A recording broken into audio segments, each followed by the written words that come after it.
Merci Ambre, merci Anne-Stéphanie pour votre présence. Vos 2 interlocutrices donc viennent de Canopé. C'est un opérateur qu'on ne présente plus. L'ambassade de France au Kenya travaille avec eux depuis des années.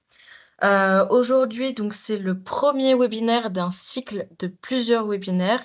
L'objectif, c'est de développer des compétences, mais aussi d'échanger. Hem, Ce cycle de webinaire s'inscrit, dans le FEF, heu, promotion du français au Kenya. Donc vous allez avoir plusieurs cycles de webinaires dont, donc celui proposé, aujourd'hui par, Canopé. Vraiment l'objectif, c'est de transmettre, de partager. Donc n'hésitez pas à solliciter, vos interlocutrices, à poser vos questions et évidemment à partager vos expériences et vos ressentis. Et je vous souhaite donc un très bon webinaire et je laisse la parole, à Anne-Stéphanie et Ambre. Merci beaucoup. Heu, alors là, on va peut-être déjà vous demander de, les chers participants et participantes, donc merci, merci d'être présents. Peut-être couper vos micros, éventuellement vos caméras, même si c'est vrai que c'est agréable de voir des visages, mais pour, moins solliciter, la bande passante, ce sera peut-être plus confortable. Et juste un petit mot avant de commencer, merci à vous, d'assurer la promotion du français puisque, étant moi-même anciennement, professeure de français, voilà, ça me touche particulièrement, je dois dire. Même si là, je m'exprimerai en tant que formatrice. Donc je suis Anne-Stéphanie Jarot, je suis donc formatrice à l'atelier Canopé de Vanves, en banlieue parisienne, dans les Hauts-de-Seine et aujourd'hui, nous allons donc ensemble parler d'IA. Est-ce qu'on lance, du coup la présentation, non? Ou tu avais autre chose à dire avant? Non, non, tu as tout dit, tu as rappelé aussi les consignes pour la bonne tenue du webinaire, donc je pense qu'on va pouvoir commencer. OK, parfait. Alors oui, il y a un autre aspect qui est donc, vous avez déjà commencé à utiliser le chat pour vous présenter. N'hésitez pas à continuer à le faire pendant la présentation pour, si vous avez des questions, en sachant que moi je ne les verrai pas forcément pendant la présentation, mais il y a un temps d'échange qui est prévu à la fin et puis je tâcherai aussi de m'interrompre, par moment pour prendre éventuellement quelques questions, pour ne pas attendre la fin de cette heure et quart à peu près de présentation. Alors si tout le monde est prêt, bah, je vous propose de démarrer. Pour ce webinaire intitulé «L'intelligence artificielle en éducation, des bases pour mieux comprendre» et c'est, c'est parti. Donc les objectifs de ce webinaire pour, rappel, sont au nombre de 3. Nous nous proposons d'identifier les concepts clés liés au fonctionnement des IA, des intelligences artificielles, de mesurer les enjeux éthiques, sociétaux, environnementaux autour des IA et de connaître quelques bases dans ce que l'on appelle l'art du prompt. Prompt est un mot que je serai amenée à définir. Je vais détailler un petit peu donc le sommaire, la façon dont s'organise la présentation autour de ces 3 objectifs. Donc on va d'abord voir un petit peu d'histoire, définir l'IA, aborder aussi quelques éléments de lexique sans rentrer dans une précision, trop technique. Mais voilà, il y a des choses qui sont intéressantes à connaître quand on veut parler d'IA. Pour, les enjeux la question des enjeux éthiques, sociétaux et environnementaux, on ira voir de l'autre côté de l'écran, alors effectivement il y a j'ai un petit chapitre là qui vient de s'afficher. On verra aussi comment ça marche, hein, pour identifier les concepts clés, comment ça fonctionne l'IA en gros, comprendre un petit peu ce qui se passe de l'autre côté de l'écran. Et pour les enjeux éthiques, on verra aussi ce que ça cache. Et puis on observera ensemble, on manipulera un outil de mesure et de comparaison de l'impact environnemental de quelques, LLM, mot que je définirai aussi. Cet outil s'appelle Comparia. Et puis enfin, dans une partie qui sera un peu plus brève, on abordera les bases de l'art du prompt avec une méthode qu'on appelle la méthode active que je vous détaillerai. Je vous présenterai pour finir quelques ressources complémentaires et puis nous garderons un temps d'échange pour vos questions, éventuellement contributions d'ailleurs parce que, peut-être que certains ou certaines d'entre vous, auront aussi des suggestions à donner, à partager avec tout le monde. Alors, première partie donc de cette présentation, identifier les concepts clés liés au fonctionnement des IA. Alors, alors c'est pas un concept, mais un mot-clé déjà à propos d'intelligence artificielle, c'est celui de rapidité. On y pense quand on voit la vitesse à laquelle une IA est capable de traiter et de générer une réponse. En général, c'est quelque chose qui nous impressionne, voire qui nous fascine. Mais cette rapidité s'applique aussi en fait à la vitesse à laquelle les IA, une IA comme ChatGPT a conquis et séduit un nombre important de personnes, en l'occurrence 100 millions de personnes. Donc le graphique que vous voyez s'afficher à l'écran vous représente le nombre d'années, en l'occurrence ce sont des mois pour ChatGPT, qu'il a fallu à des applications, des services Internet en fait, pour atteindre ces 100 millions d'utilisateurs. Donc pour Spotify, lancé en 2008, il a fallu 11 ans, 11 années avant d'atteindre ce chiffre de 100 millions d'utilisateurs. Pour Facebook, ça a pris 4 années et demie. Pour Instagram, on est à 2 années et demie et pour ChatGPT, il aura fallu seulement donc 2 mois, ce qui est, par comparaison avec les autres, services, complètement vertigineux. Un autre chiffre, voilà, qui est corrélé bien sûr, c'est ChatGPT avait atteint 1 million d'utilisateurs en seulement 5 jours. Il avait fallu pour cela 2 mois et demi à Instagram, par exemple. Donc voilà, c'est un phénomène qui est une tornade, en fait, qui est arrivée, qui a émergé de façon extrêmement rapide. Et pourtant, comme nous le rappelle un sociologue, Dominique Cardon, qui est donc professeur à Sciences Po, directeur du Media Lab de Sciences Po, connu pour ses travaux sur la sociologie du numérique, des algorithmes et de l'intelligence artificielle, et de l'histoire et de l'impact des technologies de l'information. Donc pour Dominique Cardon, que je cite, dès que le terme intelligence artificielle est prononcé, nous regardons vers le futur. Ce projet technologique pourtant, il insiste sur le fait qu'il est important de connaître des éléments de cette histoire pour mesurer les enjeux liés aux IA, à leur dimension sociale, culturelle et politique. Donc c'est ce que je vous propose de faire maintenant. Ce sera un petit cours d'histoire assez rapide, où je vais me baser sur une frise chronologique qui avait été réalisé dans le cadre d'un MOOC. Donc vous avez le lien, comme pour tous les supports d'ailleurs que je vais utiliser, vous aurez les liens et vous pourrez les récupérer en même temps que le diaporama qui sera mis à votre disposition. Donc voilà cette frise, elle fait apparaître donc des dates clés, elle fait également apparaître des moments de boom de l'IA. Là, je vais vers les années 80-87, mais aussi des hivers, c'est-à-dire des moments où la recherche a été mise en stand-by et où il a fallu attendre donc, quelques années avant que ça ne reparte. Et alors, ce que je vous propose de faire, c'est pas de lire toute cette frise, qui est très intéressante à consulter par ailleurs, mais de faire un petit focus sur quelques dates clés. Donc, on va commencer par la première qui nous envoie vers ce qu'on pourrait appeler en quelque sorte la préhistoire de l'IA, qui s'incarne dans la personne de Ada Lovelace, que l'on considère comme la première programmeuse informatique. C'est elle qui a conçu la première série d'instructions pour un moteur analytique. Autrement dit, le premier programme informatique. Donc sans informatique, pas d'IA. Donc voilà pourquoi nous pouvons remonter à cette date très lointaine de 1837. Mais là, nous allons faire un bond assez rapide qui va nous amener en 1950, puisque c'est une date qui est un peu plus consensuelle pour parler de naissance de ces technologies, avec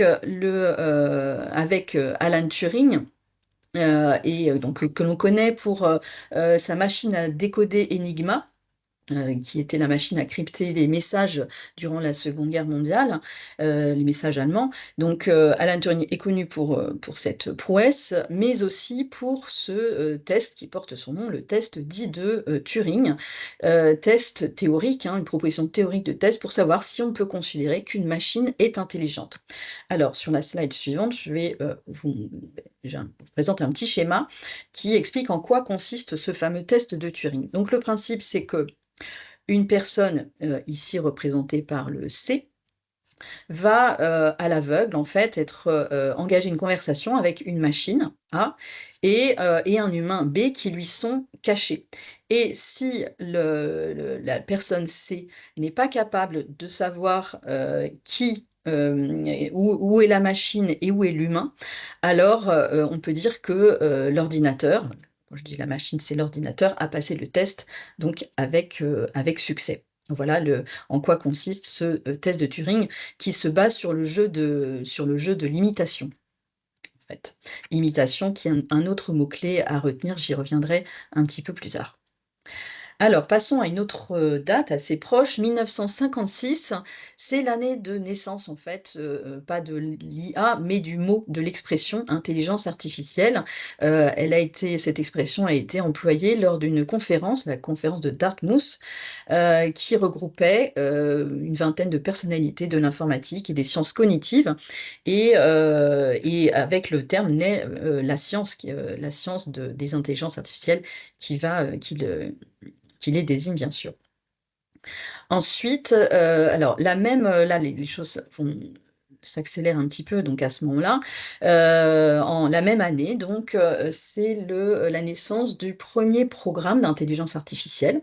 Donc, on a, avec ce logic théoriste, une machine qui est capable de résoudre des problèmes mathématiques de façon automatisée.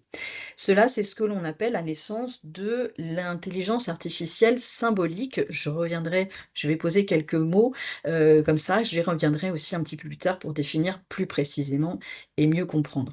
Donc voilà, un premier programme informatique qui relève de ce qu'on appelle l'intelligence artificielle dès 1956. Très rapidement après, nous avons donc 1957 un autre programme nommé le perceptron, créé par Frank Rosenblatt. Donc Frank Rosenblatt, c'est un psychologue qui, lui, a créé une autre approche, donc elle est à l'origine d'une autre approche de l'IA, qui se base sur le fonctionnement d'un cerveau humain et donc la notion de réseau de neurones. Alors bien sûr, réseau de neurones artificiels, mais voilà, il s'agit d'imiter, là encore, le fonctionnement du premier réseau de neurones artificiels, une précise monocouche, parce que ce qui est utilisé aujourd'hui est multicouche, en l'occurrence, c'est ce qui permet aux IA de nouvelles générations de gérer des problèmes complexes. Mais voilà, 1957, on a le principe, en fait, de ce qui est la base du machine learning, un autre terme sur lequel je reviendrai. Est-ce qu'il y a des choses, du coup, sur lesquelles il faudrait que je revienne, des slides d'avant qui n'ont pas été bien entendus? Ambre, est-ce que tu penses qu'il faut que je revienne un petit peu en arrière? Non, tout était clair en fait Voilà. jusqu'à ce que Ambre vous ait coupé. D'accord, merci pour la précision. Alors, je poursuis. Donc, avançons dans le temps et nous arrivons. Alors, voilà, on a fait un saut de quelques décennies pour une date un peu marquante. Alors, il y a eu bien sûr entre-temps plein d'avancées qui sont liées au progrès de la technologie. 1997, c'est la victoire de cet ordinateur, de cette intelligence artificielle Deep Blue d'IBM contre le joueur, le champion d'échecs mondial, Garry Kasparov. Je vous suggère, si vous avez envie d'en savoir plus sur cette histoire, de voir la série Netflix qu'elle a inspirée, qui s'appelle Rematch. Qui est en quelques épisodes, je ne me souviens plus, qui est assez palpitante. Donc cette IA, Deep Blue, elle relève de ce qu'on appelle les intelligences artificielles symboliques, sur lesquelles je reviendrai aussi un petit peu plus tard. Et voilà, nous faisons encore un petit bond et nous voilà en 2022 et c'est l'arrivée de ChatGPT auprès du grand public avec le succès que l'on a observé tout à l'heure, et qui révolutionne beaucoup de choses. Donc, à partir de cette arrivée de ChatGPT, ça implique le fait de donner des commandes via une discussion avec les utilisateurs. Donc l'émergence de ChatGPT, elle a été rendue possible par des avancées technologiques et notamment par le développement de la puissance des machines et l'énorme quantité de données dont elles pouvaient disposer pour apprendre ces données qui font partie de ce qu'on appelle le big data. Voilà pour le petit parcours de l'histoire de l'IA en quelques dates. Encore une fois, je vous invite à consulter la frise Geniali qui vous permet de faire des zooms. Donc, nous voici aujourd'hui dans un monde d'IA, hein, ce n'est pas de la science-fiction, c'est bien notre monde où l'IA est partout, en fait, dans notre quotidien. Sur Internet, je ne vais pas détailler tout, mais par exemple, dans nos emails, voilà, sans qu'on en ait forcément, nous, conscience, hein, l'identification des spams, par exemple, c'est quelque chose qui est géré par l'intelligence artificielle. Dans les transports, on utilise l'IA pour les choix d'itinéraire le plus court, qui va tenir compte des incidents éventuellement, du trafic, voilà, l'aide à la conduite aussi pour le pilotage. Dans le domaine de la santé, elle a permis d'énormes progrès. Les analyses génétiques peuvent se fonder sur l'IA, elles peuvent apporter une aide au diagnostic, avec par exemple l'analyse d'imagerie médicale. À la maison, le domaine de la domotique s'est emparé aussi de cette nouvelle technologie. On a aussi tout ce qui relève des assistants personnels comme Siri ou Cortana. Euh, Au travail, dans le monde du travail, l'IA peut être invoquée utilisée pour gérer des chaînes de commandes, faire des gestions de commandes, le contrôle qualité. Et puis enfin, dans le domaine des loisirs, donc notamment avec l'utilisation massive des smartphones, les photos, la vidéo, la musique et le e-commerce utilisent abondamment ces nouvelles technologies donc, numériques. Donc les IA en réalité, elles sont partout. Alors, il s'agit maintenant d'essayer peut-être de définir, puisque là, vous voyez que ça donne un petit peu le vertige, en fait, la présence de ces IA dans notre quotidien.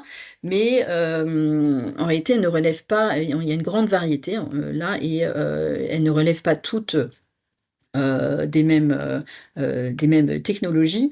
Donc, il y a des usages variés. Et tout ça est englobé par l'appellation intelligence artificielle, mais comment la définir globalement? Alors, je vous propose tout simplement cette définition du Larousse, donc, qui définit l'IA comme l'ensemble des théories et des techniques mises en œuvre en vue de réaliser des machines capables de simuler l'intelligence. Et je vais insister sur ce verbe de simuler. On rejoint le fait d'imiter, en fait, hein. Et ça, c'est très important de l'avoir toujours en tête. Donc là, on simule l'intelligence. Mais du coup, s'il s'agit de simuler, on peut se poser la question, est-ce que c'est de l'intelligence? Et donc, je la pose. Donc, est-ce que l'IA est de l'intelligence? Vaste question. À laquelle on peut répondre en fait que en fait il s'agit peut-être surtout d'un problème de traduction en français, parce que en réalité le terme d'intelligence que nous utilisons dans l'expression en français intelligence artificielle s'entend plus comme il s'utilise dans l'expression anglaise intelligence service, qui se traduit en français par le service de renseignement. Alors c'est un petit peu moins sexy en français qu'en anglais, mais du coup, ça correspondrait mieux à la réalité. Donc, quand on parle d'intelligence artificielle, en réalité, on parle peut-être plutôt d'information artificielle, plus que d'intelligence humaine. Donc, cette question de vocabulaire, de lexique, euh, elle touche aussi à la question de l'anthropomorphisme que l'on a tendance un peu dont on a un petit peu tendance à abuser et qui est présent dès le terme d'intelligence artificielle. Alors, j'ai évoqué tout à l'heure le fait qu'il y avait deux approches. Je vais essayer de ne pas être trop technique, mais il me semble important d'avoir une connaissance de ces grandes approches, grandes familles, si on veut, d'IA, qui ne vont pas faire les mêmes choses. Donc, on a d'un côté l'approche dite symbolique, hein, Deep Blue en était un exemple. Ce type d'intelligence artificielle est basé dans son apprentissage sur la manipulation explicite de règles logiques et de symboles. Elle procède selon un raisonnement déductif du type si, alors. Et elle est à l'origine des systèmes dits experts. Voilà, par exemple, Deep Blue ne peut faire que jouer aux échecs. Est excellent dans ce domaine-là, mais ne pouvait rien faire d'autre en l'occurrence. L'avantage de ce type d'IA, c'est qu'elles ont une grande transparence, les règles sont très claires, du coup les décisions associées à ces règles le sont aussi. On a moins de risques avec ce type d'IA de biais cachés, et elle est adaptée à des domaines où les règles sont établies. Par exemple, le jeu d'échecs, par exemple la détection de fraude dans le domaine bancaire. Mais l'inconvénient, donc elle a les défauts de ces qualités, c'est un type d'IA qui ne va pas forcément s'adapter, qui aura des difficultés à répondre à des situations inédites, qui ne sont pas connues, dont les règles n'auront pas été formulées. Elle aura une gestion très limitée de l'incertitude ou des données qui sont manquantes pour elle, et donc une forme de rigidité face à la complexité du réel. Donc, en parallèle, nous avons une autre approche qui s'est développée, donc avec la notion de réseau de neurones et de machine learning. C'est l'approche dite connexionniste, où on parle parfois d'approche aussi neuronale, donc inspirée du fonctionnement du cerveau humain. C'est une IA qui apprend à partir des données via des réseaux de neurones artificiels. Donc elle va en gros observer des données et en déduire des règles pour son apprentissage. C'est l'avantage de ce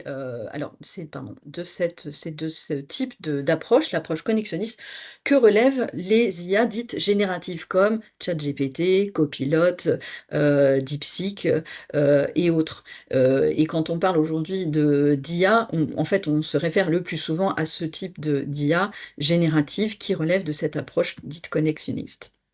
Alors, les avantages de cette approche sont, alors pourquoi ça ne s'affiche pas, des performances élevées pour, pardon, excusez-moi, je suis gênée par une petite fenêtre, voilà, je vais la laisser. Une performance élevée pour la reconnaissance et la prédiction. Une capacité à traiter de très importants, gigantesques volumes de données et une grande capacité d'adaptation liée à l'auto-apprentissage, le fameux machine learning. Et l'inconvénient, du coup, ça va être les avantages qu'avait l'approche symbolique, hein, c'est le manque de transparence, ce qu'on appelle parfois la boîte noire, avec des décisions qui sont peu compréhensibles, un peu ouvertes pour nous. L'autre gros inconvénient, c'est un besoin énorme de données étiquetées, donc de tout ce dont on nourrit la machine, avec l'impact environnemental que ça comporte, et une risque de reproduction des biais présents dans les données dont la machine se nourrit. Alors, il existe maintenant une troisième voie qui est en train d'émerger, qui va prendre les avantages de l'une et de l'autre, qu'on appelle l'approche neurosymbolique, donc qui va combiner la logique symbolique d'un côté et la logique connexionniste pour l'apprentissage de l'autre côté. Donc la rigueur d'un côté et en même temps une capacité une forme de souplesse, une capacité d'adaptation de l'autre côté. Tout ça est donc assez, c'est un petit peu technique. Je vous propose de le représenter de façon plus figurée et imagée en prenant la métaphore d'un étudiant ou d'une étudiante, en l'occurrence, qui apprend une langue étrangère. Dans l'approche symbolique, ça donnerait le profil d'un élève qui apprendrait la grammaire par cœur, qui appliquerait des règles explicites. Par exemple, le verbe s'accorde toujours avec le sujet. Cet élève-là pourrait corriger des phrases selon le manuel, mais ne serait pas en capacité d'improviser. Donc, face à une situation inédite, cet élève ne pourrait pas comprendre et s'exprimer. Et pour représenter l'approche connexionniste, on aurait un autre profil qui serait celui d'un étudiant qui apprendrait le français par immersion, par imprégnation, en le lisant, en le parlant, et qui déduirait les règles par l'expérience et l'exposition à la langue. Donc, par exemple, je remarque que je vais est suivi de l'infinitif. Je vais voyager, etc. Donc, l'élève, là, va pouvoir composer des phrases naturellement, même des phrases inédites, ce que ne serait pas forcément capable de faire l'approche symbolique. Donc, ça, c'est un avantage. Mais attention, ça fait qu'elle pourra aussi commettre des erreurs que dans le cas de l'intelligence artificielle, nous appelons des hallucinations. J'en parlerai aussi plus tard. Voilà. Donc j'espère que cette représentation permet de mieux comprendre en gros en quoi consistent ces deux grandes familles. Alors, je continue un petit peu dans la partie technique et le lexique, quelques mots de lexique. Tout ce qui concerne l'IA part de la notion d'algorithme, qui est une notion d'informatique, qui se définit comme une séquence finie, non ambiguë, d'instructions et d'opérations permettant de résoudre un type de problème donné. C'est un peu l'équivalent c'est une recette, en gros, voilà, en cuisine. C'est l'équivalent d'une recette en cuisine, une série d'instructions qui permet d'aboutir à une tâche. J'ai déjà employé plusieurs fois l'expression de réseau de neurones. Donc, il faudrait toujours préciser en fait réseau de neurones artificiels, parce que c'est voilà le cerveau humain qui dispose de ces neurones. Donc, le réseau de neurones se définit comme un modèle mathématique. N'oublions jamais que tout ça, ce sont des mathématiques, qui est inspiré donc du fonctionnement du cerveau humain. On l'a vu au moment de l'exploration de la frise tout à l'heure. Le machine learning, donc l'apprentissage machine en français, c'est une branche de l'IA qui permet à des systèmes d'apprendre à partir des données qu'ils traitent. Donc ça veut dire on ne nourrit pas la machine avec des règles, mais elle va les construire par un phénomène d'auto-apprentissage. Vous entendez peut-être aussi parfois parler de deep learning. Donc le deep learning, c'est une sous-catégorie du machine learning qui utilise des réseaux de neurones complexes pour résoudre des problèmes. On a vu que la première forme de réseau de neurones, ce perceptron, était une forme monocouche.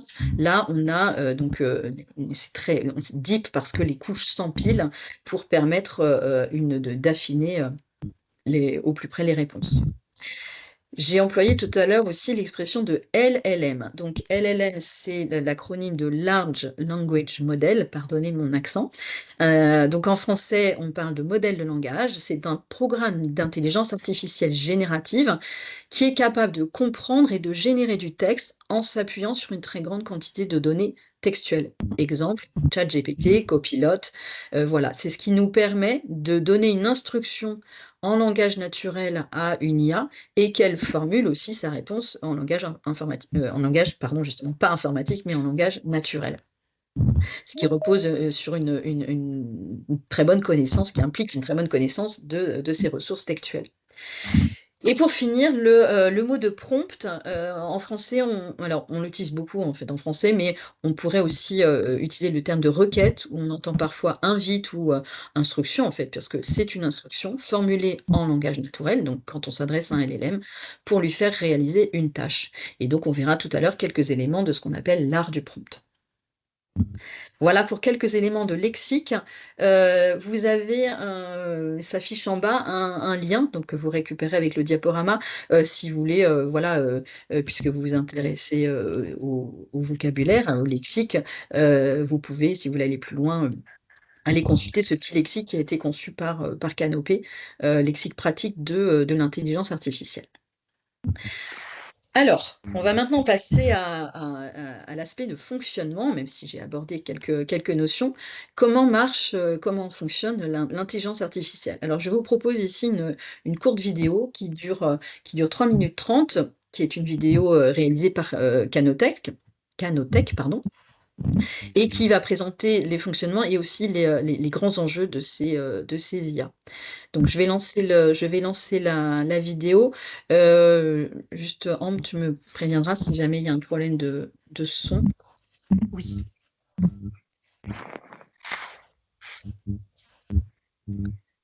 Alors, est-ce qu'elle va se lancer? Oui, je vais vous mettre en plein écran. N'hésitez Et pas si vous avez des questions, hein, vous pouvez les mettre dans le chat. est-ce qu'on entend le son? Il y a eu une petite musique au début. Oui. Est-ce que Alors, vous il y a avez la... quelqu'un qui n'a pas coupé son micro, juste. Je pense que, et oui, Agathe le fait remarquer, c'est Monsieur Elias Bouchéry, je crois. Alors, je relance la vidéo. Alors, je vérifie que le son est bien. Le temps s'accélère, l'information fuse, les machines nous répondent. Tandis que les IA génératifs prennent leur envol, une question demeure. Qui dirige la conversation? Plongeons au cœur d'un monde où l'intelligence rencontre le probable. La machine s'entremêle. Mais d'où viennent les réponses générées par l'IA? Ces réponses font suite à des prompts, des entrées textuelles que nous utilisons avec les logiciels, formulés dans le langage de tous les jours. Ils permettent de lancer des commandes ou d'orienter les applications vers des sujets spécifiques et des formats attendus, que ce soit pour produire une image ou un texte. Intelligence ou probabilité? Ces IA reposent sur des modèles statistiques capables de modéliser la distribution des symboles dans une langue naturelle. Ces modèles peuvent prédire le mot suivant dans une séquence, tout en conservant un caractère aléatoire. En d'autres termes, les IA génératives effectuent des calculs, mais ne du monde. Elles nous assistent, mais ne comprennent pas. Humains ou machines? Les IA génératives manipulent d'immenses quantités de données issues de pages Internet, de forums de discussion, de banques d'images et d'encyclopédies en ligne. Ces corpus, composés de milliards de données, sont traités par des algorithmes de calcul conçus par des ingénieurs et des techniciens pour simuler la pensée et la production humaine. Confiance ou méfiance? En reproduisant les créations humaines et en créant des variations de celles-ci, les IA génératives sont capables de composer des textes et des images qui paraissent authentiques. Grâce à leurs calculs, elles nous donnent l'illusion d'un discours authentique. Il est donc nécessaire d'exercer un esprit critique. L'intelligence artificielle produit des réponses en fonction de probabilités statistiques. Cela nécessite une réflexion approfondie pour pouvoir les expliquer et les valider, avant de pouvoir enfin les intégrer dans une décision ou dans une création personnelle. Nouveauté ou continuité? Les IA génératives ne sont pas une nouveauté à proprement parler. Le traitement automatique du langage remonte aux années 1950. Ce qui progresse, ce sont les capacités de calcul des machines, la numérisation de gigantesques corpus de données et les systèmes d'apprentissage automatique. Les IA génératives soulèvent des questions autour du droit d'auteur et de la relation avec les applications qui utilisent désormais le langage naturel. Elles posent des problèmes relatifs à l'identification de la source des informations générées et notamment à la paternité des contenus. Ainsi, les IA génératives ouvrent autant de perspectives que de questions qui touchent le domaine de l'éducation.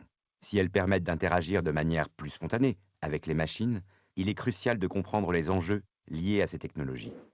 En développant notre esprit critique et en réfléchissant à leur utilisation et à leurs limites, nous sommes mieux préparés à naviguer dans un monde en constante évolution.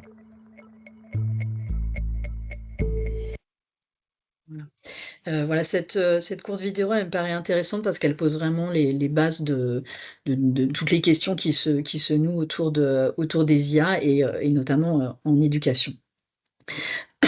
Alors, pour continuer, pour voir comment tout ça fonctionne, je vais vous proposer une autre vidéo qui repose sur une interview qui est un extrait en fait un petit extrait d'une série documentaire proposée par Arte TV, série documentaire qui s'intéresse à la Silicon Valley, c'est la Silicon renommée donc Silicon fucking Valley. C'est le 4e épisode de cette série en 6 épisodes et qui est nommé Ce que l'IA doit au chat. Donc vous allez comprendre en regardant la vidéo de pourquoi il est question de chat.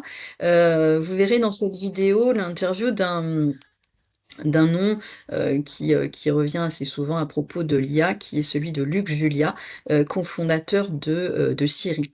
Donc on va l'écouter et vous avez et voir d'ailleurs au milieu de ces chats.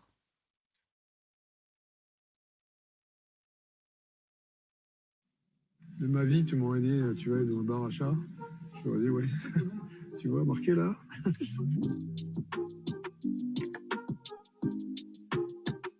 Oh putain, je vous remercie pas. Ah non, non. Pourquoi on t'a fait venir dans un bar à chat? Parce que vous êtes des sadiques. Je vois pas d'autres réponses. Alors non, Luc, on n'est pas des sadiques. On veut juste que tu nous parles de l'histoire du machine learning. Mais avant ça, une petite définition s'impose. Le machine learning, c'est la branche de l'intelligence artificielle qui a explosé depuis 2010. Elle consiste à apprendre à des algorithmes à reconnaître des données. Ces données peuvent être des sons, des mots ou des images. Avant 2010, le machine learning ne décollait pas. Mais avec l'arrivée d'Internet, tout a changé. Il se trouve qu'au départ d'Internet, les gens postaient des images de chats. Et donc, une des plus grandes bases de données qu'on ait d'images sur Internet et ailleurs, c'était une base de données d'images de chats. Et donc, on s'est dit, pour tester les théories de machine learning, ça serait bien de faire un reconnaisseur de chats. La base d'images dont parle Luc, celle qui a tout changé, c'est ImageNet. Elle a été imaginée et constituée en 2009 par la chercheuse Fei Li. Et devinez d'où elle vient? Stanford! Dans ImageNet, il y avait 15 millions d'images, dont 100 000 de chats. Fei Li a rémunéré 50 000 humains pour qu'ils catégorisent ces 15 millions d'images. À l'époque, on la prenait pour une folle. Mais une fois que les images étaient catégorisées, les algorithmes ont pu s'entraîner à reconnaître des objets précis. Et surtout, beaucoup de chats. Et avec seulement 100 000 images de chats, on pouvait faire un reconnaisseur de chats qui reconnaissait les chats à 98%. Une machine qui va reconnaître quelque chose, c'est incroyable, c'est intelligent. À partir des années 2010, grâce à ImageNet et ses chats, mais aussi évidemment grâce au progrès des algorithmes et en parallèle des processeurs qui se sont améliorés, le machine learning devient la branche la plus importante de l'intelligence artificielle. Voilà pour cette courte vidéo. Oups, qu'est-ce que j'ai fait? Ah, j'ai perdu mon diaporama. Voilà, je le relance. Alors, donc voilà, c'est intéressant, en termes assez simples, permet de comprendre donc comment la machine a appris à partir des données prises sur Internet en fait. Je trouve ça assez drôle de se dire que les chats ont contribué à ces progrès. Ambre, est-ce que du coup, est-ce qu'on revoit bien je suis toujours bien sur cette slide, ce que l'IA doit au chat, parce que du coup, j'ai perdu Alors oui, le fil là. on Ouais, voit c'est bon. Ok. l'image sur le chat. Alors, par contre, je voudrais sortir de là. Et je vais venir ici. Voilà. Et là, on voit. Donc, Oui. on va poursuivre cette exploration avec cette fois deux autres de petites applications. Enfin, une application, en l'occurrence QuickDraw, pour voir comment la machine travaille à partir de données fournies par les utilisateurs pour reconnaître des images. Là, je suis en train de parler de cette application QuickDraw qui a été développée par Google. Et qui est quelque chose qu'on peut utiliser avec des élèves d'ailleurs, ou des étudiants, pour comprendre comment ça marche. Alors, je vais ouvrir le site. Donc, c'est un site internet. QuickDraw, donc par Google. Est-ce que vous l'avez vu s'afficher? Non. Alors, donc, c'est un petit jeu, en fait, une petite animation. qui va nous montrer comment, qui va nous inviter plutôt à participer à l'apprentissage de la machine en ajoutant des dessins qui seront partagés publiquement. Donc là, je vais contribuer à cette base de données mondiale pour faire apprendre la machine. Donc, c'est parti. Est-ce qu'à l'écran, on voit bien le site QuickDraw? Ambre, est-ce que tu m'entends? On n'est pas sur le site. On n'est pas sur le site. OK. Alors, pourquoi on n'est pas sur le site? Alors, merci pour. Voilà. Si je le mets là, est-ce que là, vous le voyez? Est-ce que là, vous voyez s'afficher le. Oui, merci. Alors, donc c'est parti. Alors, vous voyez que là, j'ai un défi qui va être de dessiner les clous en moins de 20 secondes. Alors, vous allez pouvoir apprécier mon peu de maîtrise du geste graphique. Donc, je vais vous dessiner, je dessine un petit clou, hop, et la machine. Je sais, c'est clou. Alors, je m'en suis pas mal sorti pour le clou. Alors, baseball va être un petit peu plus compliqué. Donc, si je dessine une batte de. Je vois haricot vert. Oui, alors c'est pas haricot vert. Je ne suis pas sûre de ce que c'est. Oui. Alors, si je fais peut-être une balle. Je vois batte. Oui, c'est pas si mal. Et là. Désolée, mais je n'ai pas réussi à deviner ce que c'est. Voilà. Alors, je vais essayer de me rattraper peut-être avec un marteau. Je n'ai aucune idée de ce que vous êtes en train de dessiner. Effectivement. Je vois asperge ou haricot vert. Je vois épée. Ah non, vraiment, j'ai une très mauvaise représentation du marteau. Ou crayon. Ou craie grasse. Et non, désolée, mais je n'ai pas réussi à deviner ce que c'est. Est-ce que je vais mieux m'en sortir avec Je vois pomme de terre. avec une fourmi? Ou pain. J'étais très mauvaise ou sous-marin. Au Pictionary aussi. Je vois souris. Ou sandales. Ou camouflage. Oh, je sais, c'est fourmi. Ah oui, quand même, vous voyez, elle est forte. Alors, saxophone, mon Dieu. Ah oui, je suis pas gâtée quand même là. Hop. Je vois carré. Ou pomme de terre. Ou stéthoscope. Je sèche. Oui, c'est normal. Alors, est-ce que je peux passer direct à la suivante? Alors, tournevis. Bon, je crois que je vais peut-être abréger l'expérience. Voilà, le but, c'était pas vous montrer que j'étais nulle en dessin, mais de voir comment ça marche. Donc, si je quitte le jeu, je voudrais vous montrer en fait aussi comment ça a fonctionné, c'est-à-dire que tous les dessins produits par les internautes, les utilisateurs, ont été collectés et c'est ce qui permet à la machine de reconnaître. Elle a quand même réussi à reconnaître, je sais plus quoi tout à l'heure. Bref, c'était pas fourmi en l'occurrence, mais bon, elle pourrait reconnaître une pomme même avec un dessin qui n'y ressemble pas vraiment, grâce à cette base de données. C'est grâce à ces 139 898 dessins de pommes qui ont été réalisés par les utilisateurs. Voilà, je vous les fais défiler. Voilà. Donc là, vous voyez, elle a repéré, la machine a repéré des tendances, des règles qui lui permettent d'identifier. Oui, si je prends ce dessin-là, je me dis, j'ai pas forcément trop à rougir non plus. Enfin, si, mais bon. Donc voilà pour QuickDraw qui permet de comprendre un petit peu comment ça fonctionne. Un autre, je reviens ici. Est-ce que vous revoyez bien cette slide avec les deux, donc QuickDraw et VitaScience. Donc ça, c'était pour l'image QuickDraw. On va aller regarder du côté du site VitaScience, qui est à l'origine d'une association devenue une entreprise qui, elle, propose une plateforme d'apprentissage en fait pour des enseignants à destination de leurs élèves pour comprendre le code informatique et aussi le fonctionnement de l'intelligence artificielle. Donc, voici à quoi ressemble VitaScience. Donc, on a une zone qui va être une zone de dialogue avec une intelligence artificielle. À droite, des paramètres que l'on va pouvoir tester et paramétrer, donc, en choisissant un modèle d'IA. Donc, nous avons le choix parmi quelques modèles, par exemple Mixtral de la société française Mistral, donc c'est l'IA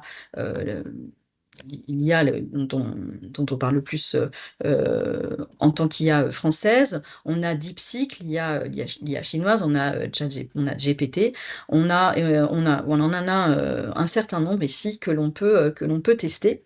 Donc je vais rester sur le petit modèle Mistral, voilà, que je vais sélectionner.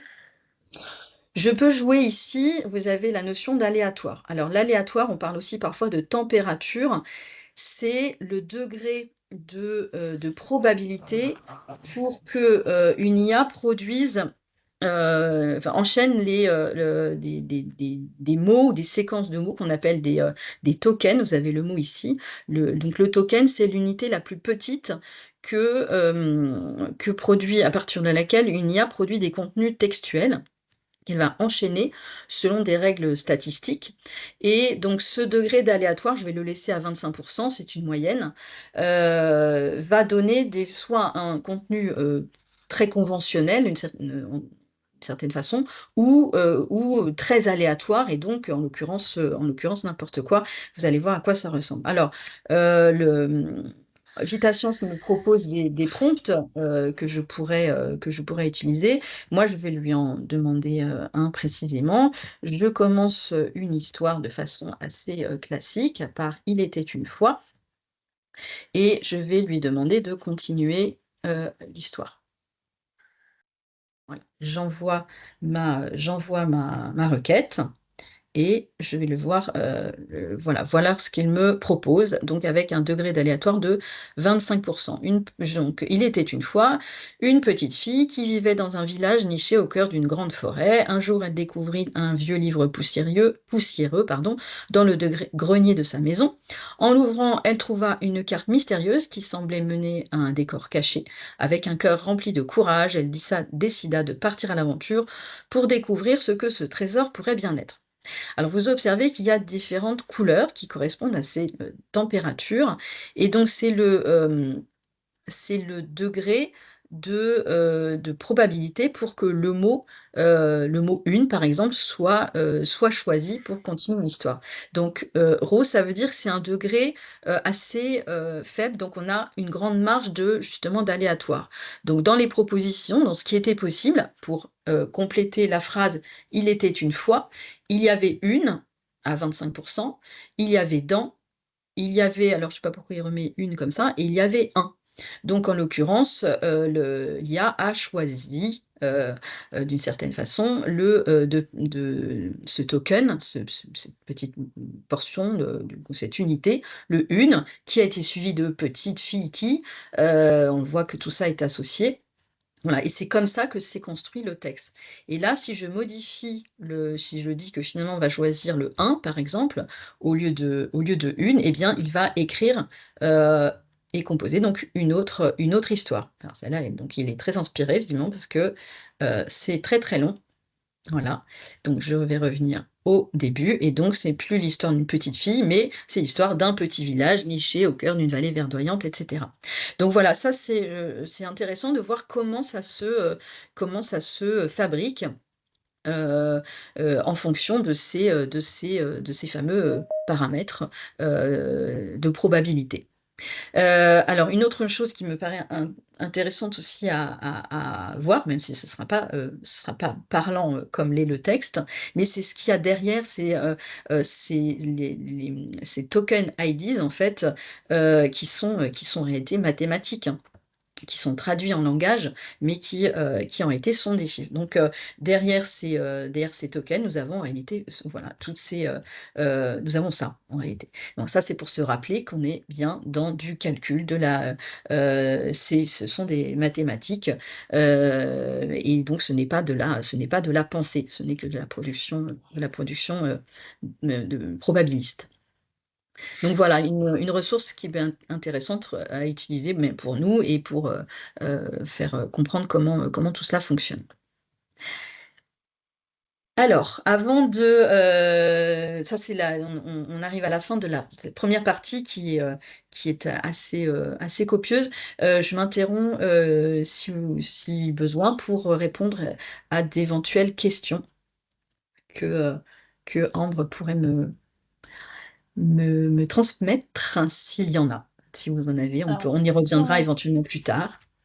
oui, pour l'instant, pas de questions. N'hésitez pas, si D'accord. vous en avez, à les écrire dans le chat, hein.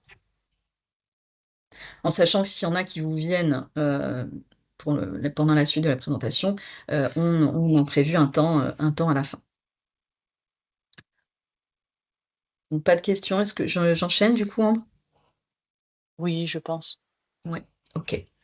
Alors, donc, deuxième grand volet de cette présentation, c'est la question des enjeux éthiques, environnementaux et sociétaux soulevés par les IA et notamment les IA génératives. Alors, voyons voir de l'autre côté de l'écran, non plus comment ça marche, mais ce que ça cache. Alors, on voit souvent la partie émergée de l'iceberg avec des intelligences artificielles qui sont capables de converser. On l'a vu, on vient de voir une IA capable d'inventer une petite histoire, converser sur n'importe quel sujet, de générer des contenus réalistes. Oui, l'histoire qu'on vient de produire, elle était crédible. Elle peut répondre à toutes nos questions brûlantes. Elle peut même effectuer certaines tâches, éventuellement des tâches pénibles d'ailleurs, à notre place. Donc ça, c'est pour ce qui nous fait plaisir. Mais voyons maintenant ce que ça cache. Si elle est capable de générer des contenus réalistes, elle est aussi capable de diffuser des contenus réalistes, mais qui sont en réalité faux, et donc de participer de ce qu'on appelle la désinformation, hein. Vous avez sans doute entendu parler des deepfakes, voilà, qui sont des contenus trompeurs, alors de façon intentionnelle ou pas, mais qui troublent en tout cas la sphère la sphère de l'information. On a aussi la question des hallucinations. Donc, je donnerai un petit exemple tout à l'heure. Donc, j'ai employé le mot tout à l'heure, des hallucinations. On parle parfois aussi de confabulation. À propos des IA génératives, donc c'est le fait que elles peuvent générer des contenus qui sont faux, même si la commande de l'utilisateur ne va pas dans ce sens-là. Donc il y a des erreurs et voilà, je vous renvoie la petite vidéo Canotech qui incitait sur le fait d'exercer son esprit critique sur toutes les productions d'IA.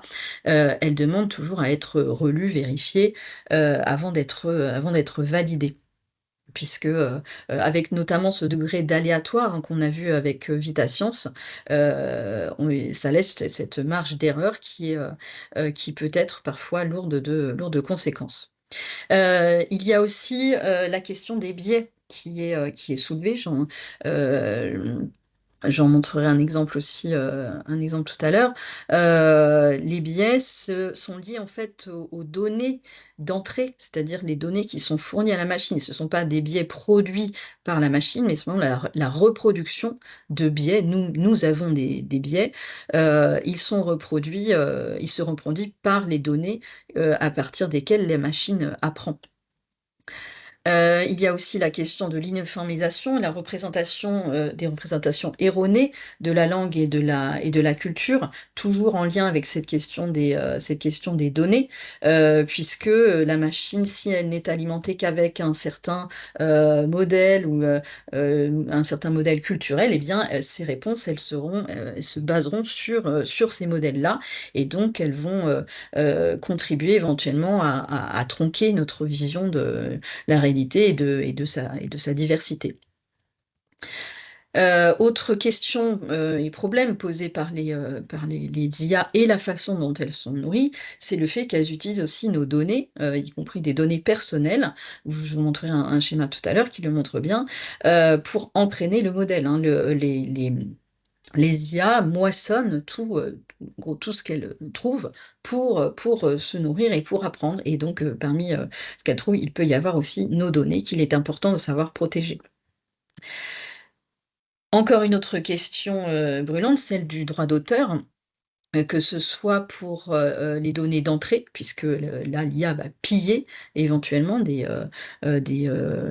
œuvres, et puis en sortie se pose aussi la question du droit d'auteur, à qui appartient une œuvre créée par l'IA.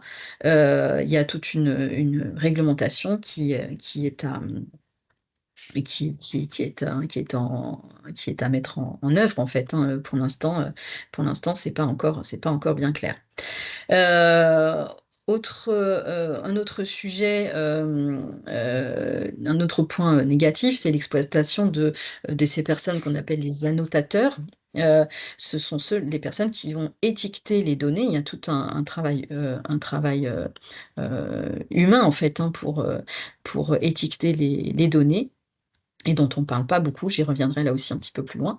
Et puis enfin, l'impact énergétique et environnemental, on l'évoque assez souvent. Je vous donnerai quelques chiffres un petit peu plus loin. Alors, comme je l'ai annoncé, on va revenir sur quelques-uns de ces sujets, et notamment sur la question des hallucinations. Donc, je vous propose d'écouter un petit extrait d'un podcast d'une série réalisée par Cédric Villani, donc mathématicien, dans cette série Utopie dystopique, et l'épisode 4, l'agent conversationnel par qui le chaos arriva. Vous allez donc entendre un petit exemple assez amusant d'hallucination. Donc, je lance le son. Malgré ses prouesses, n'allez pas croire que ce qui dialogue avec vous est intelligent. Encore en mars 2024, l'informaticien Bertrand Braunschweig me montrait tout fier comment il avait piégé GPT-4 en changeant quelques mots pour l'attirer hors de sa zone de confort. Dis-moi, ChatGPT, un avion belge s'écrase sur la frontière franco-suisse. Où enterre-t-on les rescapés ? Eh bien, cette énigme est vieille comme le monde. Et pourtant, beaucoup de gens se font encore avoir. La réponse est simple. On n'enterre pas les survivants, car ils ont survécu. Et dis-moi, ChatGPT, un avion iranien s'écrase sur la frontière entre la Russie et l'Ukraine. Où enterre-t-on les rescapés ? D'après mes recherches, il n'y a pas eu de crash d'un avion iranien sur la frontière entre la Russie et l'Ukraine récemment. Il s'agit peut-être d'une confusion avec le crash d'un avion russe qui a eu lieu le 24 janvier 2024, près de la ville de Yablonovo en Russie. Les victimes ont été évacuées vers des hôpitaux de la région de Belgorod en Russie. Je n'ai pas trouvé d'informations sur le lieu d'enterrement des rescapés, mais il est probable qu'ils soient enterrés dans leur pays d'origine, selon leurs souhaits et ceux de leur famille. Voilà, donc là, ça prête à rire ou à sourire. Et voilà, on a un cas d'hallucination qui est assez grossière, hein, et facilement repérable, et qui, donc, encore une fois, peut nous faire rire. Mais voilà, le problème, c'est quand ces hallucinations peuvent aussi nous tromper et contribuer à la désinformation, qui nécessite, encore une fois, plus que jamais, d'exercer son esprit critique.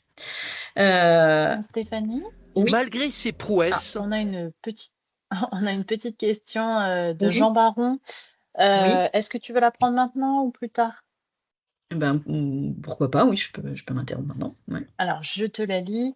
Si les apprenants nous proposent les travaux générés par l'IA, comment devons-nous traiter ces travaux ? Alors ça, c'est une vraie question du monde de l'éducation, et cette question de la triche. Alors, elle sera éventuellement plus abordée dans le prochain webinaire.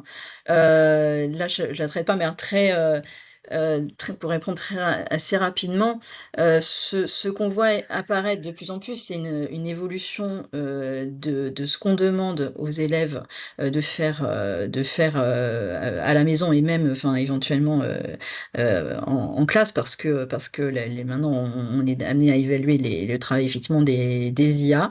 Donc il y a une réflexion à mener avec les élèves sur ce qu'on attend d'eux, et une des solutions solution qui est utilisée par certains enseignants, c'est de conclure en fait des sortes de pactes ou contrats d'engagement avec des niveaux d'utilisation de l'IA pour dans les écoles, pour les étudiants, ça se fait beaucoup, c'est-à-dire dire voilà, pour tel travail, il n'y a pas du tout d'IA, ou bien pour tel travail, on peut utiliser l'IA en indiquant à quel niveau on l'a utilisé. Et en disant comment on a collaboré avec l'IA, parce que l'IA peut aussi être un très bon outil pour les élèves ou les étudiants. Voilà, mais tout est une affaire en fait de transparence. Donc il y a une vraie réflexion à mener là-dessus effectivement. Donc voilà, je propose qu'on éventuellement on y revienne dans le cadre du second webinaire qui aura lieu dans un mois.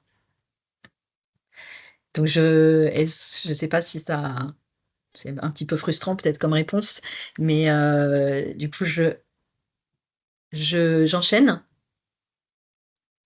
Oui, Donc je je pense reviens que sur tu peux ouais. continuer. Ok, merci. Donc je reviens sur voilà, je voulais détailler un peu quelques éléments de cette partie émergée de l'iceberg, donc avec un exemple de biais. Mais effectivement, c'est un élément qui pourrait être dans les problèmes soulevés dans le monde de l'éducation. Vous avez raison. Alors, un exemple de biais avec le Google Translate. On demande ici à Google de traduire ces deux phrases assez basiques. La mécanicienne a réparé la voiture et l'infirmier a soigné le patient. Ce qui en anglais donne The mechanic repaired the car. Encore une fois, pardonnez mon accent. Et The nurse treated the patient. Et quand on clique sur la petite flèche du milieu pour faire la même chose dans l'autre sens, voilà ce que l'on va trouver. Donc, elle reprend les phrases de base, The mechanic repaired the car, the nurse treated the patient, et qui va être traduit donc en français par le mécanicien a réparé la voiture et l'infirmière a soigné le patient. Donc là, tout simplement, l'IA a, dans ses données, déduit que le nombre de mécaniciens masculins était supérieur à celui des mécaniciennes, que le nombre d'infirmières éclipsait celui des infirmiers, et donc elle a proposé une traduction qui reproduit, on est bien ici dans la reproduction d'un biais en l'occurrence d'un biais de genre. Voilà. Donc, petit exemple avec lequel vous pouvez aussi vous amuser chez vous. Alors, une question que soulève aussi l'IA, c'est c'est la question de l'emploi.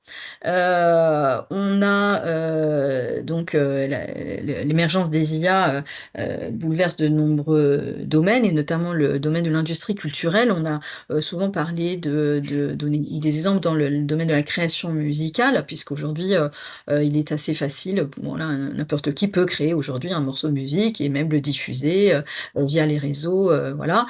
On peut créer aussi des vidéos, hein, vous avez peut-être entendu parler des dernières avancées de Sora 2 qui permet de générer très facilement sur simple commande textuelle donc des vidéos assez bluffantes. Et bien là, on a un exemple d'une actrice qui a été générée intégralement par IA, par un studio néerlandais, dont la productrice a visiblement l'intention de faire de cette... Alors, elle lui a donné un nom, Tilly Norwood. Donc, Tilly Norwood, sachez-le, est présente sur les réseaux sociaux, elle s'exprime en son nom, et donc sa productrice a l'intention de faire d'elle la prochaine Nathalie Portman ou Scarlett Johansson. Ce qui a eu de quoi bouleverser, bien sûr, et faire frémir et réagir Hollywood. Dès l'annonce et la sortie de cette actrice virtuelle. Il y a une petite bande-annonce qui la montre dans un film d'action, un film de science-fiction, voilà. Et le résultat est encore une fois assez bluffant et donc potentiellement inquiétant. Donc là, on est dans le domaine du cinéma, mais on a le même phénomène assez récemment aussi, hein, qui est apparu dans la politique, puisque l'Albanie connaît la première ministre virtuelle, donc ministre chargée des offres publiques en fait, et qui a été dont le Premier ministre albanais l'a présenté devant le Parlement. Donc là, la capture que vous voyez à l'écran, c'est celle une capture d'écran d'un petit discours qu'a tenu Diela devant le Parlement albanais. Et donc, l'argument pour soutenir son intérêt, c'est que elle, étant en charge des appels d'offres, elle ne serait pas sujette à la corruption, ce qui est éventuellement euh, opposable, parce qu'on a vu qu'il y avait aussi ces questions quand même d'erreur, hein, il y a toujours cette marge d'erreur. Voilà, donc une ministre virtuelle en politique, donc qui fait partie officiellement d'un gouvernement. Alors, ça, ce sont deux cas qui relèvent peut-être éventuellement du fait divers, mais plus généralement, l'IA a un réel impact sur l'emploi, hein. Une étude de l'Organisation internationale du travail signale qu'elle pourrait transformer 25% des emplois dans le monde. Alors, avec des effets positifs, hein, d'abord, des gains de productivité en automatisant des tâches répétitives et certaines pénibles, hein, en valorisant des compétences humaines, puisque le rôle de l'humain est d'être dans cette supervision, en position d'expert finalement. Et puis, elle crée aussi de nouveaux métiers. Mais le revers de cette médaille, c'est aussi que, d'après l'OCDE, 27% des emplois pourraient disparaître dans l'industrie, la logistique, le domaine culturel, on vient de le voir. Qu'elle peut aussi dégrader les conditions de travail, avec notamment cette dépendance cognitive et la perte de lien social. Un autre aspect lié aussi à l'emploi, c'est cette question on l'a évoqué tout à l'heure, des travailleurs, on les appelle parfois les travailleurs du clic, les personnes qui annotent les données, hein, puisque l'IA, ce n'est pas qu'une histoire d'algorithme. Derrière, il y a aussi de la sueur bien humaine, au-delà du monde de la Silicon Valley. Donc, il faut des personnes qui sont en général très mal rémunérées, qui ont un travail précaire, hein, pour annoter ces milliards de données, dont certaines d'ailleurs données peuvent être des contenus violents, hein, qu'il s'agit par rapport à une forme de contrôle, qu'il s'agit de classer. Donc voilà, ces personnes non seulement ont un travail précaire, mal rémunéré, et en plus éventuellement soumis à des contenus très violents. Il y a une émission, donc vous avez le lien ici, assez intéressante et édifiante sur la situation de ces sacrifiés de l'IA dont on ne parle pas. On pense plus aux ingénieurs de la Silicon Valley, mais tout ça ne serait rien sans ces personnes qui travaillent. Donc pour notamment, par exemple, l'annotation des données de contenu français, c'est un grand nombre de travailleurs qui sont localisés à Madagascar et qui vivent dans ces conditions-là. On note qu'il y a aussi une délocalisation de certains stages du sud vers le nord pour les envoyer les faire pratiquer dans certaines prisons, hein, comme c'est le cas, par exemple, je crois, en Finlande. Alors, on parlait tout à l'heure des données personnelles. Voilà un graphique Stéphanie, qui... je peux oui, t'interrompre. bien C'est pour te sûr. faire remonter une question qu'on a dans le Oui. chat Mhm. avant que tu entames cette nouvelle partie. Ça s'appelle, pardon, je te lis la question. Comment les élèves peuvent devenir indépendants au lieu d'utiliser l'IA? Ce sera peut-être évoqué aussi dans le second webinaire, mais je te laisse répondre. Alors, indépendants, c'est-à-dire qu'ils aient conscience qu'ils n'ont pas besoin d'IA. Est-ce que c'est ça l'idée? Qu'ils peuvent Alors, en je fait sais pas si la s'en personne peut passer? préciser sa question. Pas sûr de... Indépendant, est-ce que c'est indépendant dans l'utilisation de l'IA?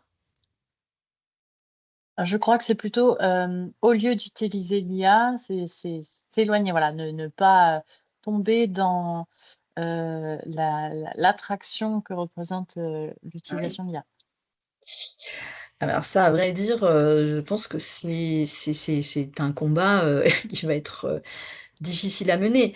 Après, en tant qu'enseignant, On les forme aussi à exercer leur esprit critique et les enseignants le font en faisant travailler par exemple des élèves sur des contenus d'IA et pour repérer qu'ils sont erronés.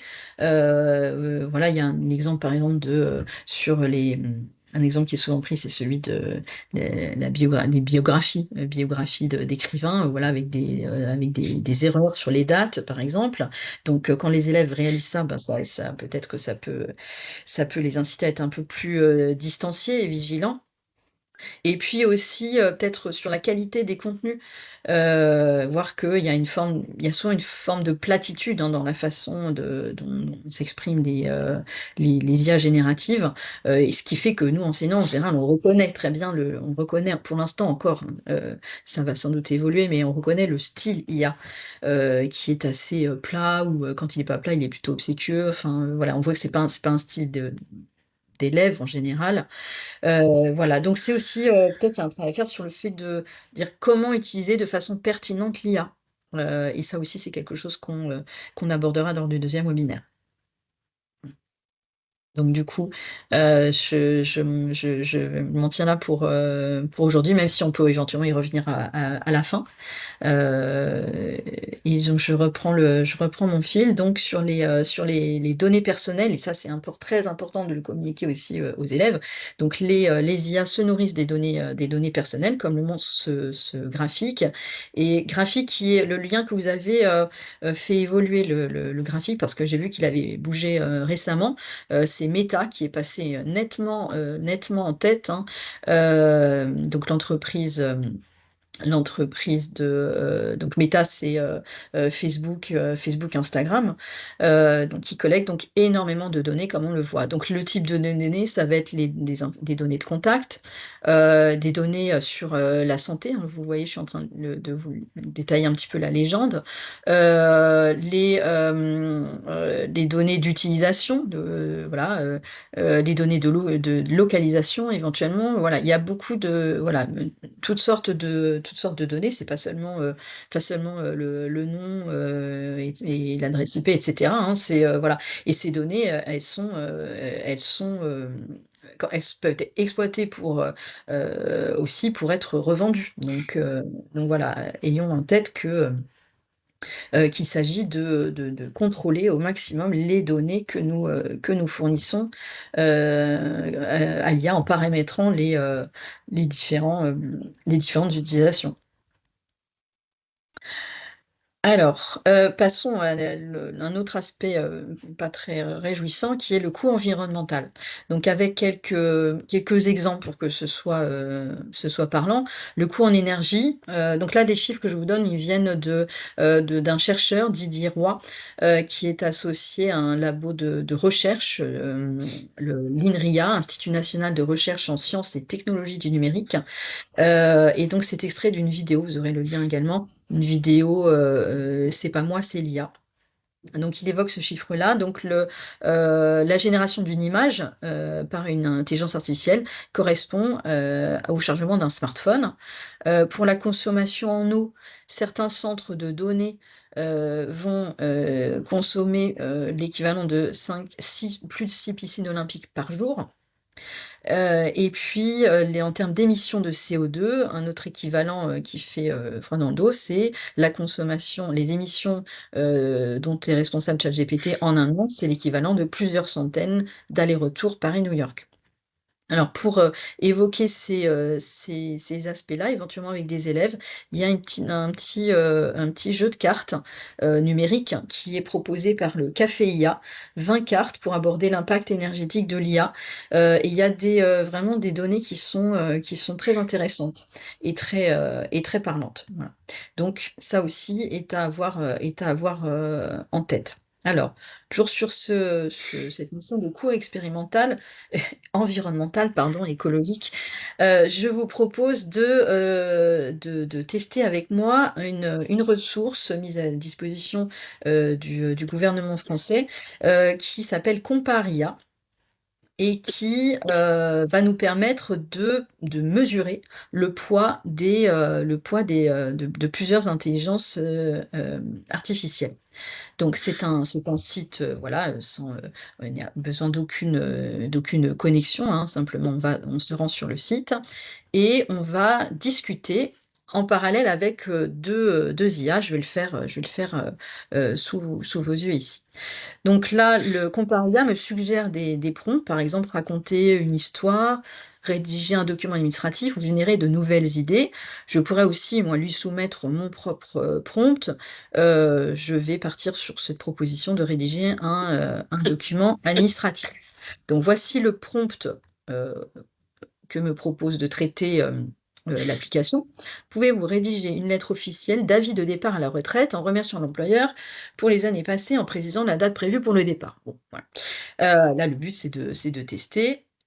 Et l'idée, c'est de faire travailler parallèlement deux IA.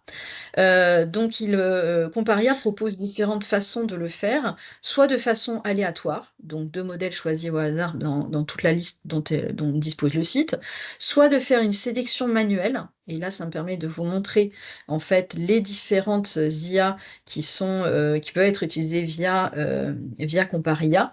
Donc, il y en a honnêtement plein que je ne connais pas, hein, mais il y a des noms par contre qu'on connaît mieux, qui sont par exemple Claude de la société Anthropique, DeepSeek, vous avez Gemini de Google, on a bien sûr GPT de la société OpenAI, Grok, Meta, Llama pour Meta, Mistral, donc l'IA française dont je parlais tout à l'heure. Donc, voici toutes les IA avec lesquelles peut travailler cette plateforme Comparia. Donc, je vais fermer ça et je vais choisir, moi... Alors, on pourrait aussi comparer deux modèles parmi les modèles de petite taille. Modèles de petite taille, c'est-à-dire ceux qui vont consommer le moins en termes énergétiques. Mais on peut aussi, et c'est ce que je vais faire maintenant, faire travailler David contre Goliath. Et donc, ça va être à l'aveugle. C'est-à-dire que je ne sais pas quelle IA précisément va traiter cette demande. Je le saurai après. Donc là, j'envoie la demande et on voit travailler un modèle A d'un côté et un modèle B de l'autre. Alors, dans le modèle B, je crois reconnaître un petit peu ce style un petit peu obséquieux dont je vous parlais tout à l'heure, le bien sûr, qui commence souvent ses réponses. On verra si c'est le bon. Donc voilà, très rapidement, les deux modèles m'ont proposé donc ce courrier. Donc là, je peux, dans les crochets, je vais bien sûr mettre des informations plus personnelles, mais en gros, j'ai un courrier qui me semble cohérent. Et si je regarde sur le modèle B, pareil, il me dit quelles informations ajouter. J'ai bien un objet. Et voilà, bon, a priori, ça m'a l'air de se tenir.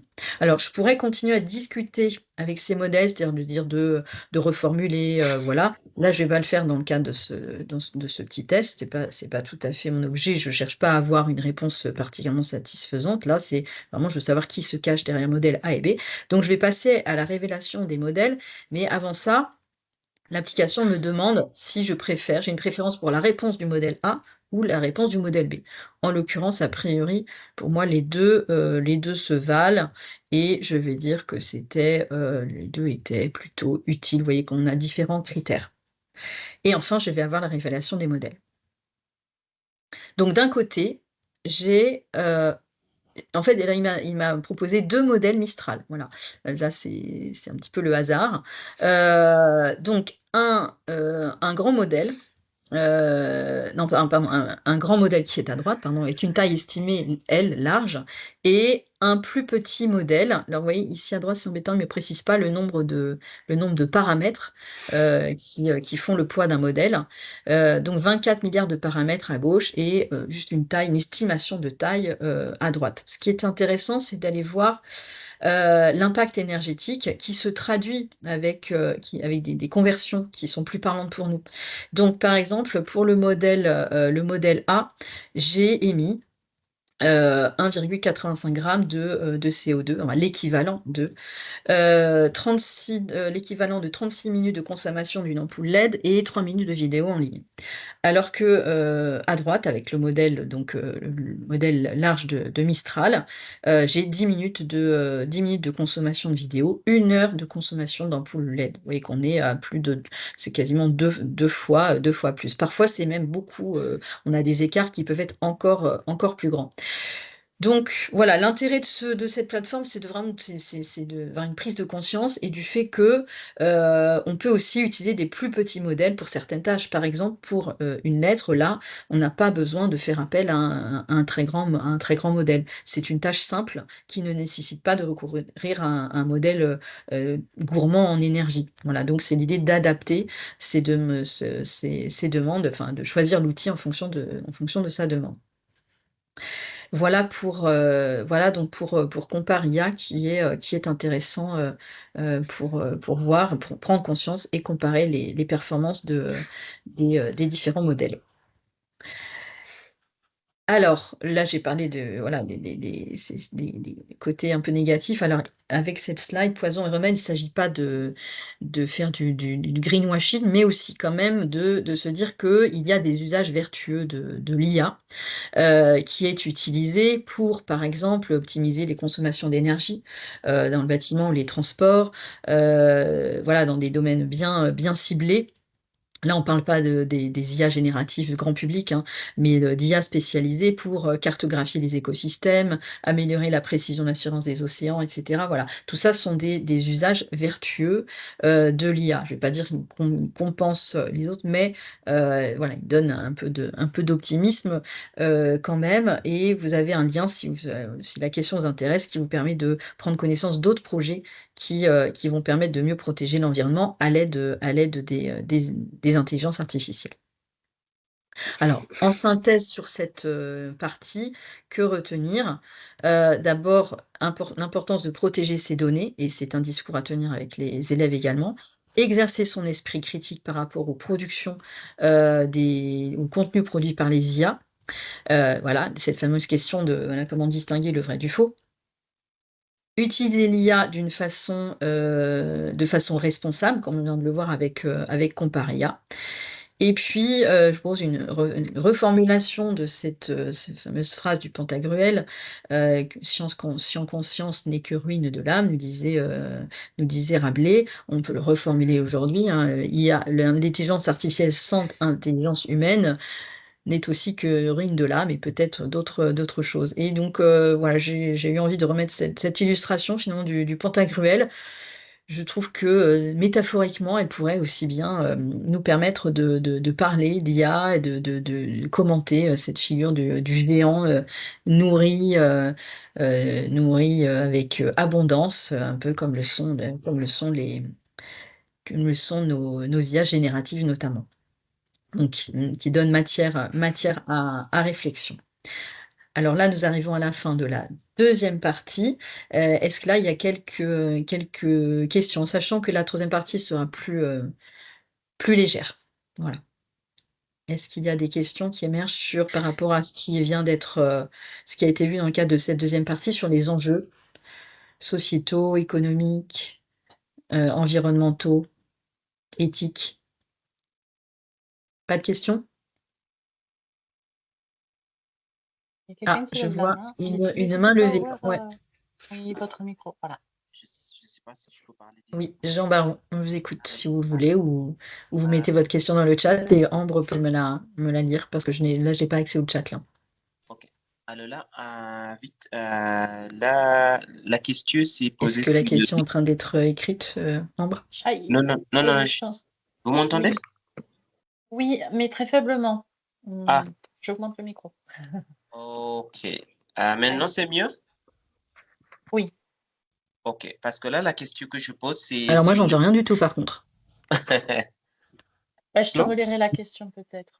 Si tu veux. D'accord. On la traite du coup maintenant ou à la fin? Oui, maintenant. D'accord. Allô? Vous m'entendez? Allez-y. Alors là, je vais l'écrire sur le chat. Ok.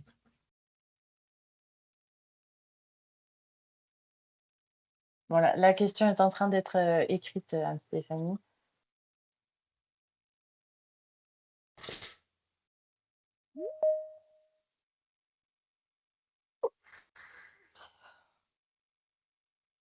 Alors, on a une remarque de Maero Waka qui disait pas d'IA sans humain, finalement. Sans Oui, intelligence humaine, peut-être? exactement. Oui. Et heureusement que l'humain doit garder toute sa place plus que jamais, hein, et notamment sur vraiment l'esprit critique. C'est plus que jamais, on doit être vigilant et former nos élèves. On parlait des contenus, le fait que les élèves, on veut utiliser des IA. Parce que c'est facile, parce qu'ils ont l'impression que l'IA fait mieux qu'eux, voilà, et c'est rapide, mais ça demande une très grande vigilance et une très grande expertise en fait humaine aussi. Donc, oui, ça remet finalement. Je pense que c'est une question qui aurait sans doute passionné François Rabelais d'ailleurs, hein, et ce courant humaniste. On doit remettre l'humain à sa place par rapport aux machines. Voilà. L'humain reste aux commandes, heureusement. Même si ça peut faire un peu peur parfois.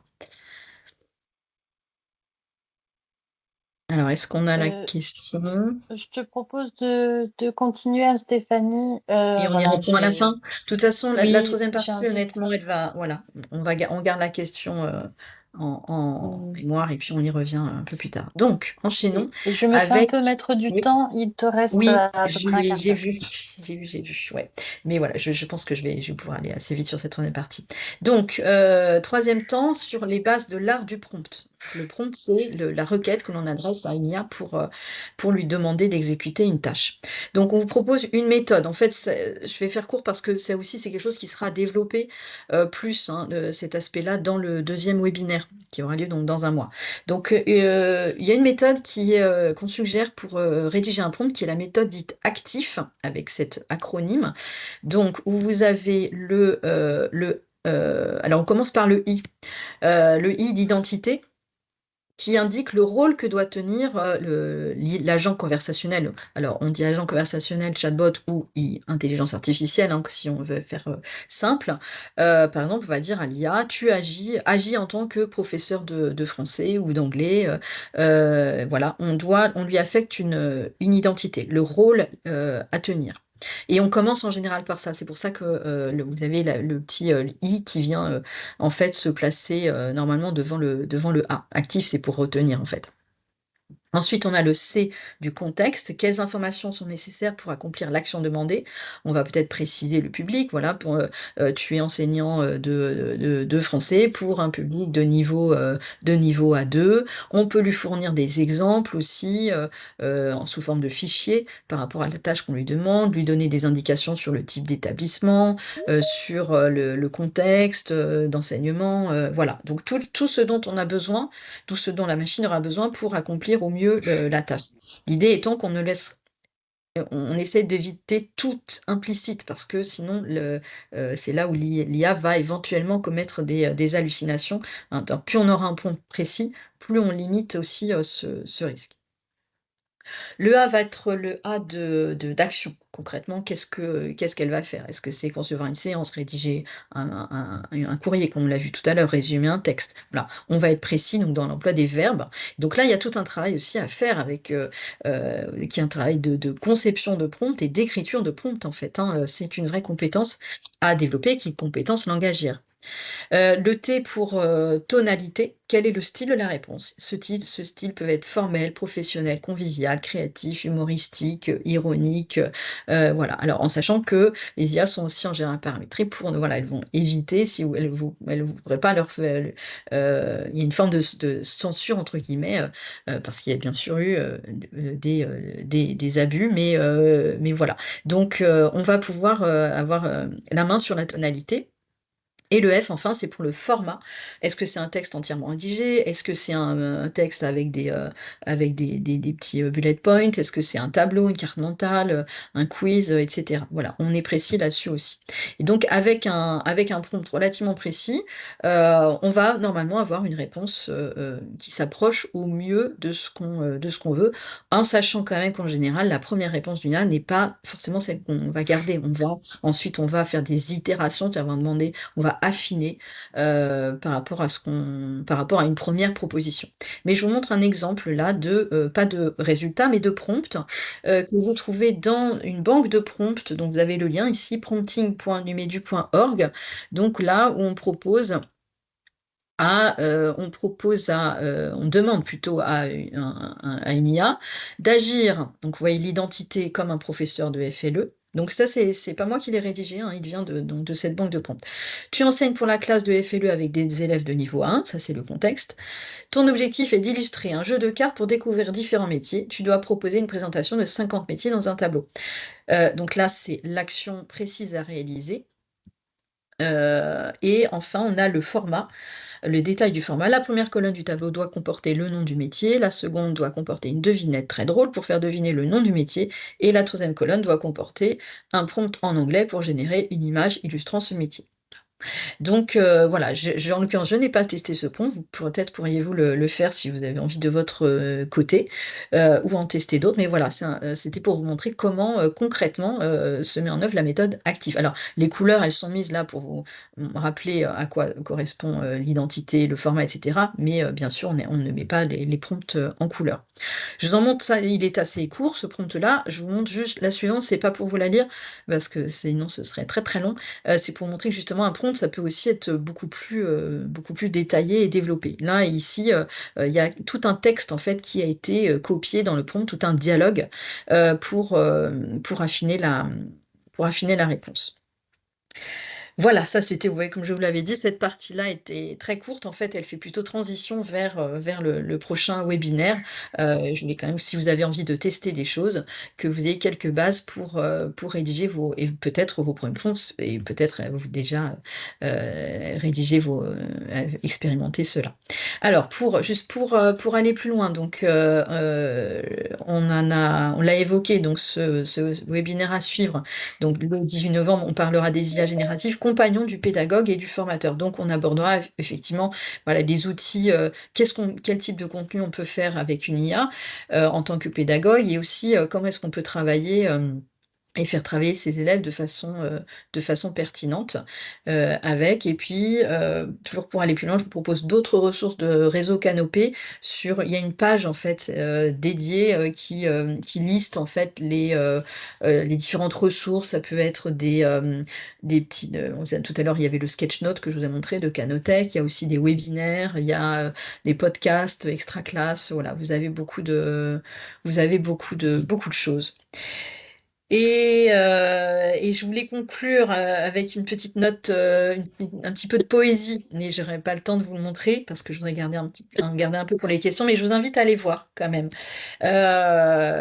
Si vous en êtes curieux, ce que je voulais montrer, c'est que l'IA aussi, elle n'est pas créative, et ça répond aussi à la dernière question, ou la dernière remarque, c'est que l'humain reste le plus important dans tout ça, c'est nous qui sommes aux manettes, et l'IA peut servir notre créativité, et en l'occurrence, elle sert celle de cet artiste hongrois, David Zoder, que moi, personnellement, j'ai découvert via les réseaux, et qui produit des vidéos avec l'IA, mais qui ne sont pas faites pour désinformer ou pour tromper, mais qui vont au contraire servir son imaginaire.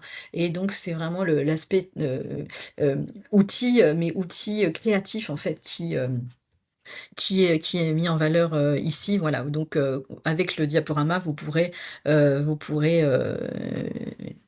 savourer ce petit extrait en musique. Donc c'est une vidéo accompagnée de musique. Je n'en dis pas plus.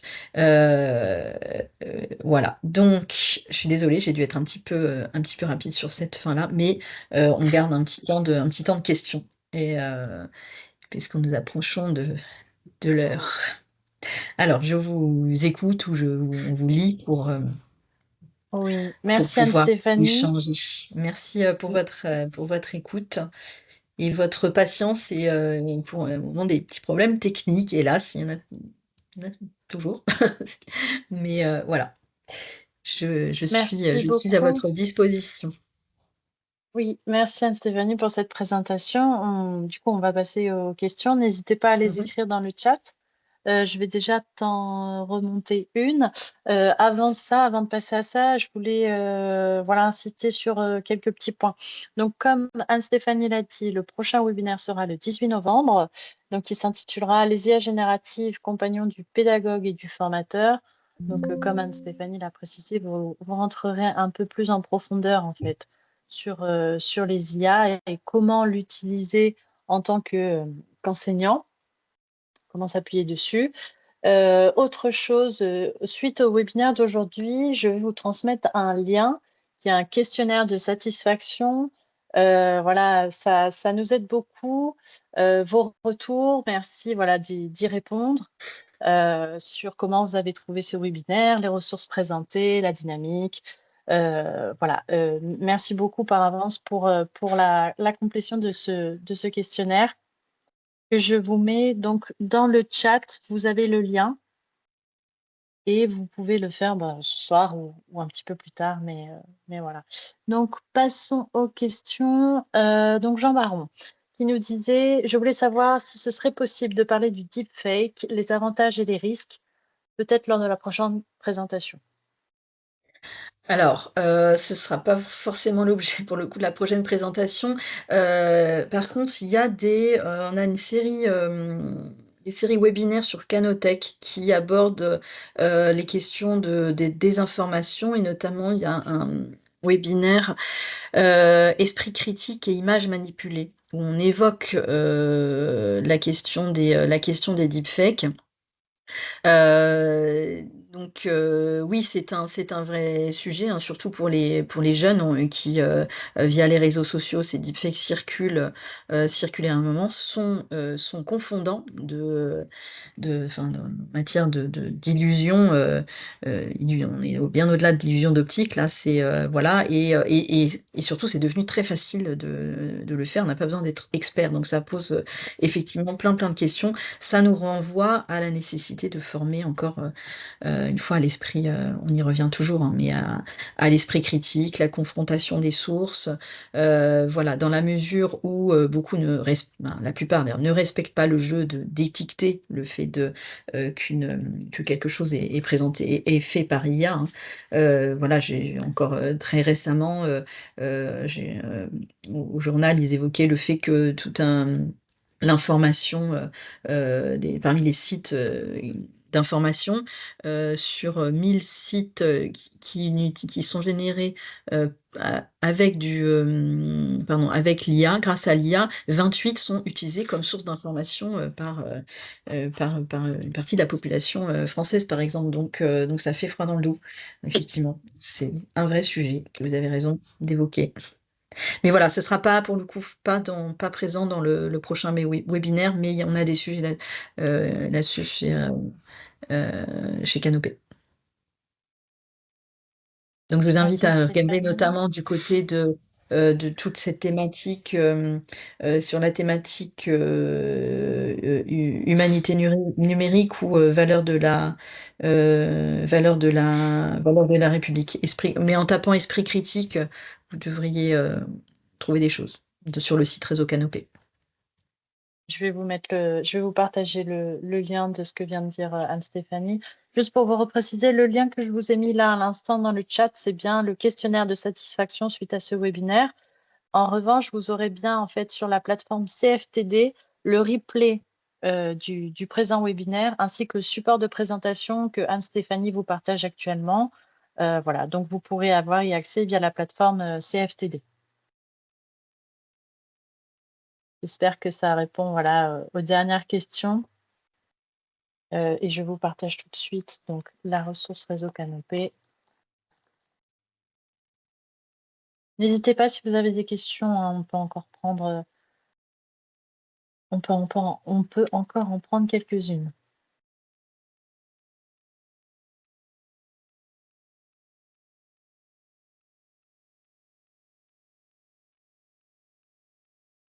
Donc c'est vrai que ce premier webinaire était assez généraliste. Voilà, l'idée c'est de comprendre un peu de quoi il retourne et avec éventuellement quelques ressources exploitables par les enseignants, mais le prochain sera plus axé métier, quoi, en fait.